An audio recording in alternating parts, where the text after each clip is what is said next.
অস্ট্রেলিয়াতে পড়ালেখা করা যখন আসলে অনেক ব্যয়বহুল অলরেডি, নতুন আপডেট অনুযায়ী স্টুডেন্ট ভিসা অ্যাপ্লিকেশন ফিটা কিন্তু আরও বাড়তে পারে। এই ব্যাপারে আলোচনা করার জন্য ছোট একটি ভিডিওটা বানাইছি, পুরোটা ভিডিও দেখুন, আপনাদের উপকার আসবে। তো আজ থেকে 2-4-5 বছর আগের ঘটনা যদি বলি, স্টুডেন্ট ভিসা ফি ছিল প্রায় কত $500 $600 মতো। সেটাকে বাড়িয়ে 2024 করা হয়েছিল $1600।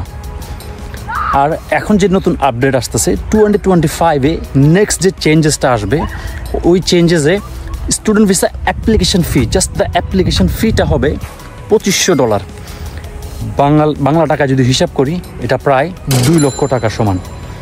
দ্যাট মিনস আরও ব্যয়বহুল হচ্ছে পুরো ওভারঅল যে কস্টটা, যারা স্টুডেন্ট হিসাবে অস্ট্রেলিয়াতে পড়ালেখা করতে আসতে যাচ্ছেন।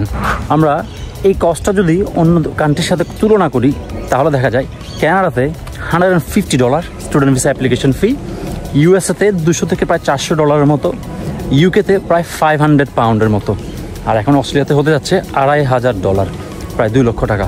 এটা একটাই মেসেজ দেয়, আসলে ইমিগ্রেশন চাচ্ছে যত হার্ড বানাতে পারে এই অ্যাপ্লিকেশন প্রসেসটা স্টুডেন্টদের জন্য, ওরা সেই কাজটাই কিন্তু করতেছে, making it more expensive, more unaccessible for people, for students to apply for visa.